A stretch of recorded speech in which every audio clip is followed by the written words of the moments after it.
Good afternoon, Mr. and Mrs. Hess. Thank you both for coming in today. I understand you just got back from your 2-week vacation in Europe. How was it? Oh, I'm glad. I'm glad you had a great time. That's fantastic. Well, today we're going to cover your comprehensive financial plan, which is the scope of our engagement.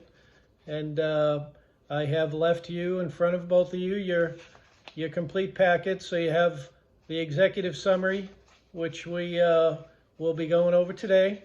It'll take us about 30 minutes. And then you also have the detailed spreadsheets, which include all the exhibits and attachments that support the financial plan. So we're going to go over each of the 6 main areas: your high-level financial health, risk management with your insurance policy review, your investment planning, retirement planning, tax planning, and estate planning. You had some key questions in each of those areas. We'll cover those, and at the end we'll do a review of the action items that we come up with today to make sure that everything's recorded and we're working the key issues before our next meeting. So before we start with the details, I'd like to go over again your goals to make sure there haven't been any changes since you did your intake forms and we had our high-level phone discussions. So your goals, as we understand them here, are to reduce the estate and gift tax liability and make sure that all your estate planning documents are in place. That's your number 1 goal. Number 2, we're going to review all your insurance contracts and in addition discuss what the implications would be for purchasing long-term care insurance. Your 3rd goal is to reduce income taxes. And then 4th, based on what you've said to be your risk tolerance level, we're going to rebalance your investment portfolio and make it consistent with your aggressive risk tolerance that you have. Would you say that's an accurate reflection of your goals still? Okay, good. Then we'll continue. As far as your risk tolerance, a little more detail. We understand that you are both willing and you definitely have the financial ability to accept more aggressive investment risk, which is great. And based on that, we will be going through an asset allocation strategy for you that reflects, your risk tolerance levels. As far as economic assumptions, we know that your marginal tax rate is 37%. We've assumed 2.25% for inflation, and we know that your position is that both inflation and interest rates will be trending up over time, not down. We've used a risk-free rate of 1%, a market risk premium of 7%, and a market standard deviation of 11%. And so those will be used for your investment calculations. One other disclosure that I need to make right up front: we received from the insurance agent that recommended you to us about a $4,300 fee, and in exchange what he would like is for us to recommend that you speak to him for any insurance products that you might need.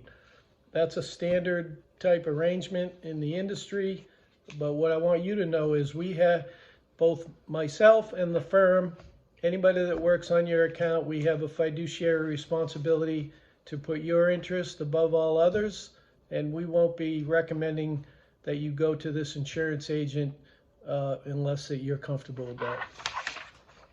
Okay, so I'll move into the first area, summary of your financial health. You have your financial health is really good. You have an overall net worth of $13.8 million. You have disposable income of $1.1 million outstanding, and you'll add to that each year from your income sources, because your income that you'll get each year is going to exceed your annual expenses by quite a bit. We look at ratios to see the health of your financials. Your current ratio is extremely high. A good current ratio would be 1 to 2. Yours is 49 you've got the $1 million down payment from your sale of your business in your cash account right now, which just puts you in an extremely good position. And your back end ratio, which is a measure of all your debts on a monthly basis versus your assets, is really around 2%, when the benchmark would be 36. So you literally have very little debt, and you've got quite a substantial cash position. So you're in great shape as far as the financial health goes. So you had some items for discussion. I'm going to hit those at a high level. Again, all this is in the documents that you have. Your emergency fund, you really don't have one per se. You have a lot of cash. We think you should carve out an emergency fund with just 3 months of your expenses. So $275K of an emergency fund in a high yield savings account or a money market fund would put you in a position to cover anything that might pop up that would be unexpected. Your mortgages, you've paid off your primary home. Your vacation home still has about $38K of a mortgage. We're going to be recommending that based on your cash position, you pay off the vacation mortgage. It's got a 5% rate, and you'd be better served putting that money to work in your investment accounts. Your cash and cash equivalents is over $1 million. We would say that's excessive. We know it's because you received the down payment from your business sale, put it in a CD. So as that CD matures, we're going to put that money to work in a number of ways. Some will be used to meet your stated goals. You could spend, we're going to say $275K is recommended for emergency fund, $38,000 to pay off the vacation home, $40,000 to purchase the car that you would like to purchase, and then initial funding for the 529 funds for your grandchildren, which we'll address in a little more detail here. So for the 529, you asked about how much you could invest this year. By super funding a 529 plan, you have the ability between John and Mary, gift splitting. You could forward fund a 529 plan 5 full years in advance and really jumpstart the 529 fund. We don't recommend you do that. That would be a commitment of 17 times 2 times 5. You'll get to $170,000 times 3 grandchildren, $510,000 you could fund. We're not going to recommend that you do that. We're going to recommend that you initially fund the 529s for Eugene and Beth at their age. That's a smart thing to do. But for Jack, who's 19, he's already in college. If you would like to pay off Jack's college tuition, you could pay that directly to the institution with no gift tax, no tax liability whatsoever, and it doesn't even count against your gift exemption. So that would be the recommendation on the 529. Last, your CD that you put the down payment money into is an $800,000 CD. It's only FDIC insured to $250,000.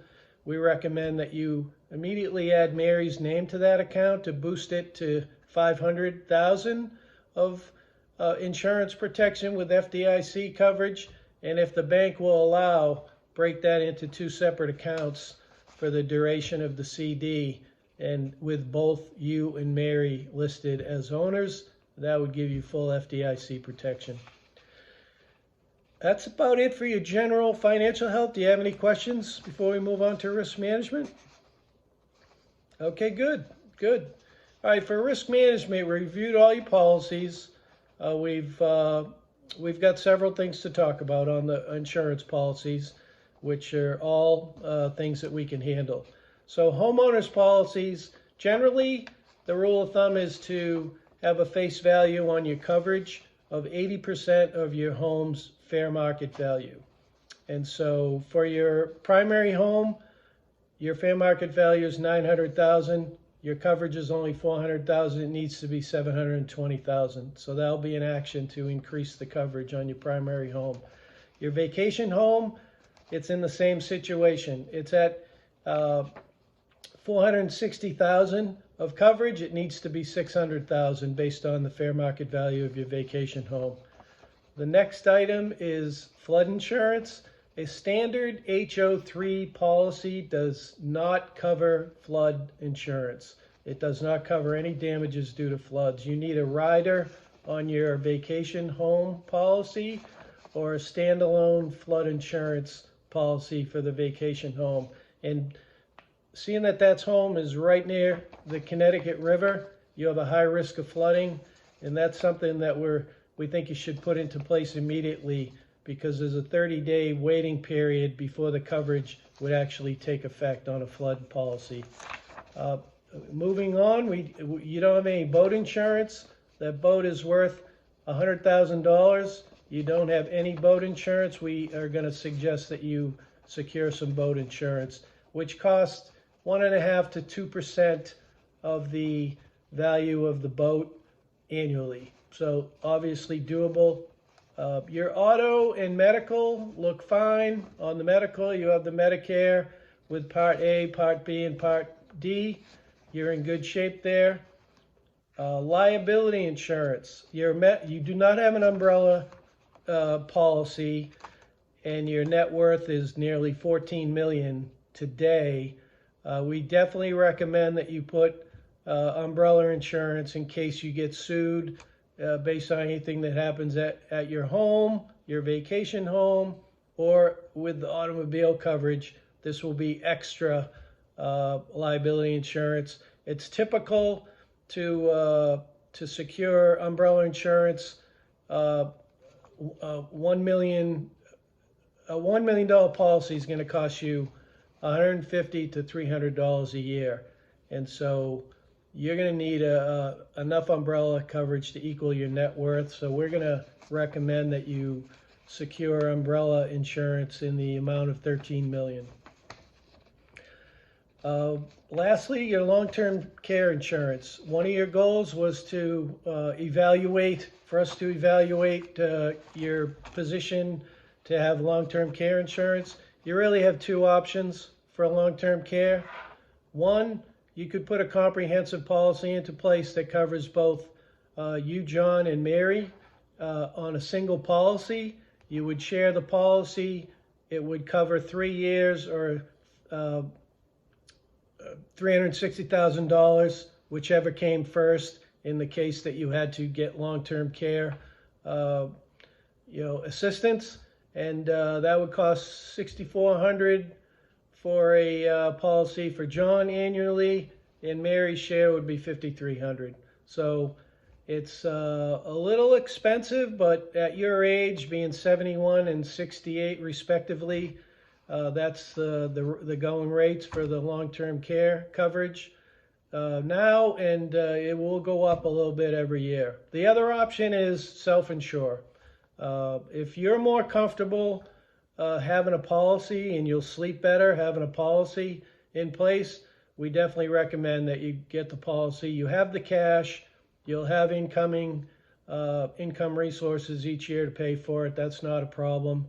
But if it's not bothering you that much, you definitely have the financial wherewithal to self-insure for long-term care and pay those expenses if and when they come up. So that's it for your risk management section. Are there any questions on that section? Okay, good. All right, moving on to investment planning. Your packet has detailed what we title an investment policy statement. It includes your goals, your risk tolerance, the economic factors that we take into account, and just more detail on your investment goals and how we're going to get there. So just wanted to make note of that. The good news, you have all the pieces in place for a solid investment portfolio. Our challenges are based on your risk tolerance and the fact that you've stated you prefer more aggressive investments. We are going to need to do some rebalancing. The overarching asset allocation that we believe is appropriate for you is a 75-25 equity to bond mix. Based on your age, your stated goals, your aggressive investing posture that you'd like to see, we will need to rebalance things and drive for the 75-25. Does that sound like a good target for you to shoot for? Okay, that's good. That's what we'll do. So based on that, we're recommending several actions be taken with the current portfolio that you have. First of all, we think the timing is right to sell these 4 individual stocks. Having individual stocks is definitely a very risky position. Your stock A has lost nearly all its value and is kind of dragging down your portfolio, which makes the timing good to sell the 4 stocks, do the tax loss harvesting, and we'll reinvest. So you're at 960K of value there, and you're at 940K. So 960K of basis, 940K of fair market value. We will sell the stocks, take the 940K, reinvest it into a mutual fund portfolio into more aggressive stocks, more along the lines of 1.2 beta, which will be reflective of your risk tolerance. The 500,000, once we pay for the mortgage, the insurance policies, we fund the 529s, all the actions we've discussed so far, there should be more than 500,000 additional excess cash funds that we are going to suggest that you also invest into your mutual fund brokerage accounts, but we put that into municipal bonds. We're going to need to balance the equity side and the bond side since the income tax is a hot button on your goal list. Putting some of the money into the bond funds into municipal bonds, either state or federal or corporate municipal bonds, would give us some tax efficiency there that would help the overall portfolio. As we roll the money in, the 940K for the stocks and then the 500,000 for the cash, we recommend that we do this over a 12-month period using a dollar cost averaging approach. This way, you'll be somewhat protected from the ups and downs of the market as you roll that cash into your new investment accounts. On your 401k, it's in a very average risk, large cap fund. It's over $1 million. We definitely suggest that within your 401k, we seek out slightly more aggressive funds and reallocate that money to other funds that are more in line with your risk tolerance. On the 403b with Mary, we think we should leave it the way it is. It's in a Target 2025 fund. It's very conservative. That can be on the 25% side of your portfolio, and it'll work out very nicely. So I think that hits the high points on the investment. Does that sound like a decent plan to you both? Okay, good. Yeah, I think that's a good mix, asset allocation mix, and we can get there with these reasonable steps. Okay, moving on to retirement planning. In terms of your overall retirement planning, you've put yourself in great position. Your big picture is that all your sources of income each year, Social Security for John, Social Security for Mary, Mary's pension, the installment receivable monthly payments you'll get for the next 7.5 years, all of those funds more than cover your expenses on an annual basis, to the point where you'll have $125,000 to $150,000 additional dollars to either add to your investment portfolio, take more vacations, give to charity, do whatever you want, basically. So you're in a really good position from a retirement planning standpoint. You had a couple of specific questions on this area. I will hit on those briefly. One was, what if, John, you cashed out your 401k? we need to be very careful if you decide to cash out that you don't take a check directly made out to you. If your brokerage company was to do that, they would withhold 20% off the top for federal taxes. We don't want them to do that. And based on what we've discussed already, we can use your 401k account to do some rebalancing of your portfolio and come a lot closer to the goal of the 75-25 mix. So it's not recommended that you cash out of your 401k anyway. And also the 403b and the 401k, are they tax-free? Can we grow them tax-free? The answer is those accounts, retirement accounts, were funded with pre-tax dollars, meaning they'll grow tax-deferred, but they won't grow tax-free. When you take withdrawals, either before you're 73 or after you're 73 and you're required to take your required minimum distributions each year, those funds that you withdraw will be taxed as ordinary income. So that's basically how those work. The only way to put them into a tax-free state is to do a Roth conversion. And we took a hard look at the Roth conversions for your finances.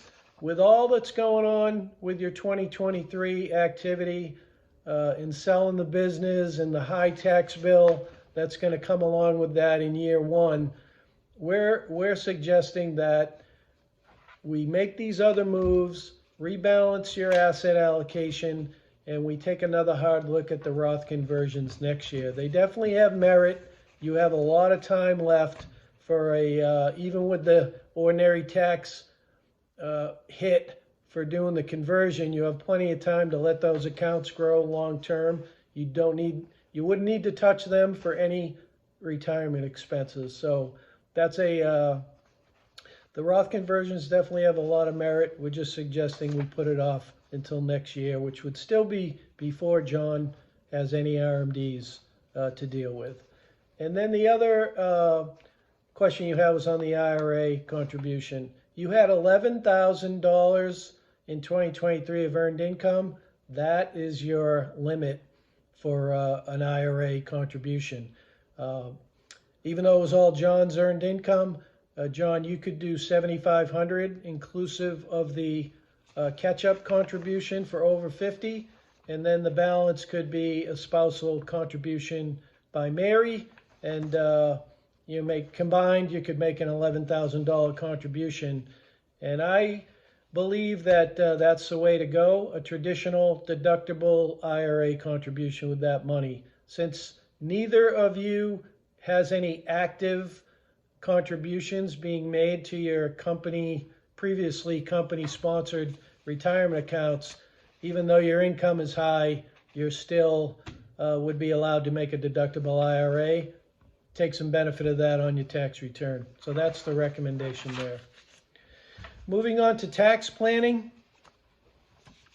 We just had a couple of questions for you here to answer. One was the breakdown of your installment payments. As you get these monthly payments of $36,567 for the next 7.5 years, you're going to have 3 buckets of money on each payment that has tax consequences. $10,000 will be interest, and that's going to get taxed as ordinary income. $4,400 will be return of basis, where you won't pay any tax, and the $22,085 will be long-term capital gain, taxed at 20% plus your 3.8% net investment income based on how much money you make. And the other item for tax purposes that you had a question on was whether to sell your collectible stamp, the 1918 inverted Jenny stamp, for $2.55 million in 10 years. You don't need that money. It would have a hefty tax even after return of basis, which is $725,000, and the 15% commission you'd have to pay. You'd still pay on the balance $458,000, which is completely unnecessary. If you could leave that stamp to your heirs. They would get a step-up basis and pay no tax if they decide to sell that stamp. That is definitely the recommended approach for that. On your estate planning, the last section, before we talk about action items, your current situation is you both have a will. Your beneficiary is the other spouse. That's all great, but that's all you have. And you have a number of items you need to address to shore up your estate planning. We're going to recommend that you sit with a estate planning attorney. They can give you specific estate planning advice and prepare the necessary documents, but you have a number of things to address. First of all, many items are titled in only John's name or only Mary's name. That means all of those assets would go through probate in the event that you die, and that would be a public process, expensive, and it would take a lengthy amount of time to clear probate with the size of your estate. We do not recommend you leave it that way. So there's a number of recommendations that we have. One is change the beneficiary on the 401k from your estate to Mary. And then Mary on your 403b, change the beneficiary from your estate to John. On your assets like the boat, the vacation home, even the Jenny stamp and both autos, change the title on those to tenancy by the entirety, which is referred to as TBE, and it basically means that you both own 100% of those assets. That takes it out of the probate process, and it saves a lot of time, a lot of money, and a lot of headaches for you and for the people that will handle the will being processed. On the financial accounts, the CD, the mutual funds, the stocks, same thing. You'll ask the estate attorney. He'll suggest either transfer on death, TOD, titling, or joint tenants with rights of survivorship. I think either of those will be fine. It will take those out of the probate loop, and you'll be much better off for that. And then lastly, for estate planning, you have no health proxy documentation.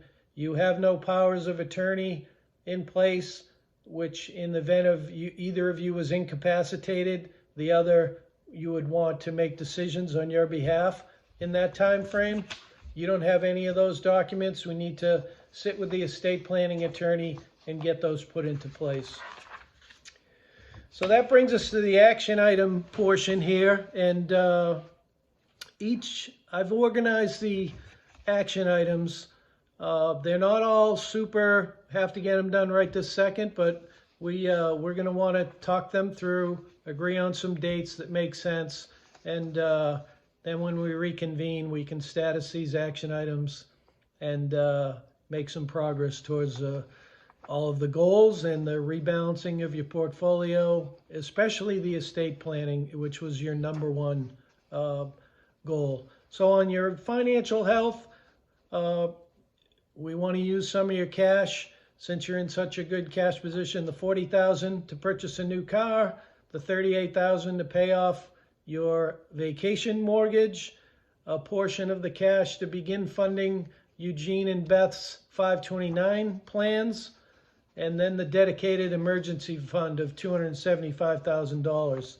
So those are the primary action items in that area. On risk management, we want you to meet with an insurance agent. We could get quotes from, we could help you with that, get quotes from a couple different agents, but your primary homeowner's policy needs to be increased to $720,000. Your vacation home policy needs to go to $600,000.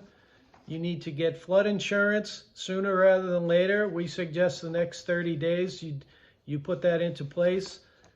Insurance for your boat before the next season occurs, and then the umbrella policy for $13 million. That is very important. It will protect you against any sort of lawsuits or other liabilities. On investment planning, we're going to sell the 4 stocks if you agree, and reinvest the cash. We're going to invest $500 from your existing cash accounts into municipal bond funds. We'll rebalance John's 401k, and we're going to leave Mary's 403b unchanged. And then we'll utilize the tax loss harvesting on the stock sales, $3,000 per year to offset any other long-term capital gains. And then the overarching strategy, as we mentioned, is to drive your overall portfolio to a 75-25 asset allocation mix. On retirement planning, we talked about the 529 initial funding. We could get some quotes for the 529s, work with your two sons to put those into place, and you could begin to fund those accounts. Fund Jack's tuition requirements direct to his educational institution, and then hold off on any cashing out of money in the 401k and 403b. We can consider Roth conversions next year once all these other actions are implemented and your portfolio is rebalanced. And then the IRA contribution, you're going to want to do that before April 15th so you can take advantage of the tax deduction on your 2023 tax return. On the tax planning, we talked about the 4 stocks and the tax loss harvesting, municipal bonds. No need to sell the Jenny stamp for income, and so let's avoid that income tax that you pay there. And lastly, you'll be using your standard deduction on your 2023 tax return based on the data provided. The last area, we just spoke about these. Estate planning, you're going to want to do the title changes work with your estate planning attorney. I feel like if you interview 2 or 3 estate planning attorneys, you could perhaps hire one within the next 30 to 60 days, accomplish these title changes, get the attorney's recommendations on the types of retitling, put your healthcare proxies into place as soon as possible and your powers of attorney, and any trust that he recommends, such as an ILIT trust for your life insurance policies that you want to gift to the grandchildren. So that's it for actions. I suggest, unless you have any other questions, we have a lot to do. It's very exciting. I would like to recommend we meet to continue with the investment discussions and get your approval to move forward with the implementation of those action items within the next 30 to 45 days. You can email me anytime with questions in the meantime, but that'll give you time to digest the overall comprehensive financial plan you have in front of you, and just see if you have any questions before we meet again. So does that sound okay? Well, that's great. I think this was a productive session. I look forward to working with you as we move forward. Thank you for coming in.